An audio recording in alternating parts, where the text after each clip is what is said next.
In Indian history, the name of Adya Shankaracharya remains in forefront as a brilliant philosopher as well as a teacher of philosophy. It was his firm belief that the Advait philosophy is the real and true philosophy. His imprints on Indian culture are of importance even today. That is the reason his stature as a philosopher is considered as incomparable, inimitable.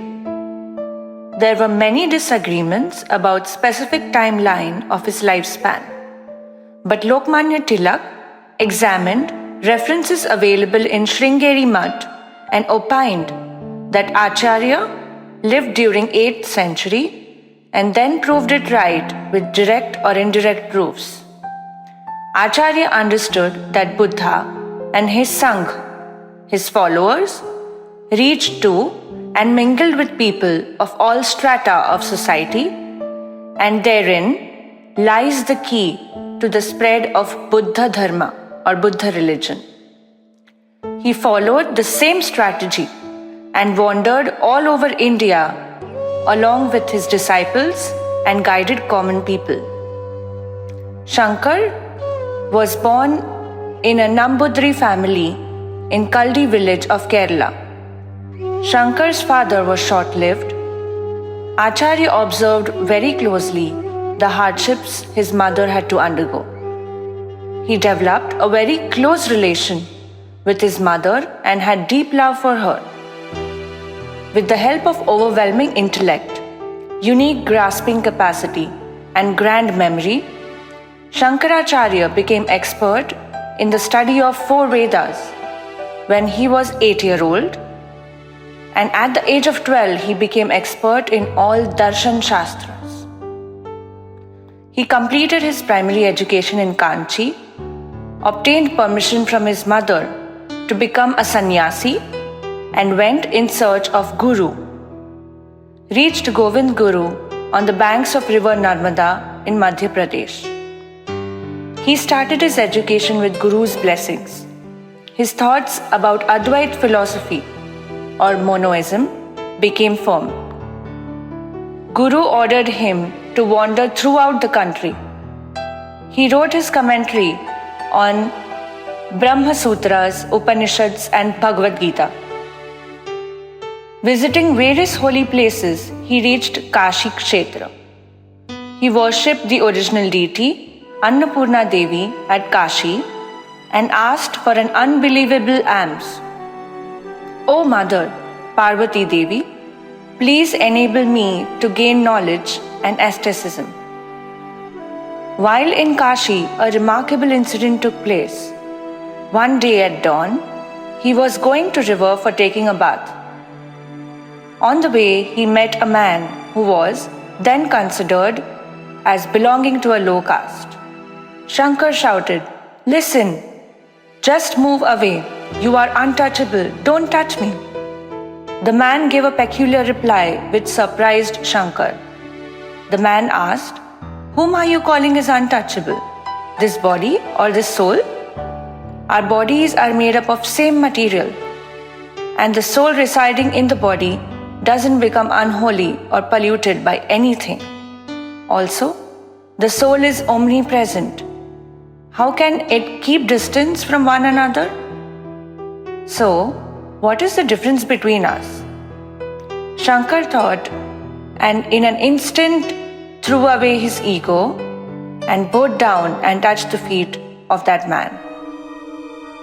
The man who explained the philosophy of Ved in such simple language, yet in so effective and impressive way, cannot be a common person, Shankar thought. He must have some element of God in him, and so he bowed down to him. Shankaracharya's thought that every human being has the same identical Brahma Tattva has an influence even today on Indian mind. Mahishmati was a city in the north of Magad. A scholar named Mandan Mishra lived there. Shankaracharya's teaching consisted of monoism, the philosophy of Advait Brahma Jnana, means knowledge for one's self. To reach there, one has to do work. But if you face failure, do not grieve, but remain cool and neutral. One has to follow the path of knowledge to attain such ability. While performing our duties wholeheartedly, you have to understand that you yourself are the Brahma. Such were the teachings of Acharya. Mandan Mishra was a devotee of rituals. If anyone asked where his house was, he would get a unique answer, where parrot and myna, in a cage hanging on a door of the palace, would have discussion on Vedas among themselves like, do Vedas have an evidence in themselves? Who makes our efforts fruitful? Is the world permanent or temporary? No, it be the house of Mandan Mishra. Children, our pets, talk like what we think and talk. So we have to talk, express good thoughts in good language. Shankaracharya decided to have a debate with Mandan Mishra. The condition put was, one who gets defeated should become the disciple of the other. Both parties agreed. It was decided that Ubhay Bharti, wife of Mandan Mishra, should be the judge. In those days, women also used to study Vedas. Mandan Mishra used to insist on action. You get a result as per your actions. On the contrary, Shankaracharya said, we should not only think about material or worldly pleasures. There is no resistance or opposition to day-to-day duties. But there are limitations to action. Jiva and Shiva are not separate. They are one and therefore immortal, indestructible, and for supreme joy, philosophical knowledge is the one and only important thing. The discussion and debate went on for days. Mandan Mishra was defeated in the end. He accepted to be Shankaracharya's disciple. Along with such intellectual debates, Shankaracharya composed many hymns in praise of various gods and goddesses. He restored many temples. One disciple asked Acharya, to worship an idol means that God in idol form and I are two separate entities, isn't it? Acharya replied, a common person doesn't understand monoism, Advait philosophy. That is why a path of devotion is required. People require a place or an idol to have faith in. Then slowly and gradually, devotees could be led to the path of monoism.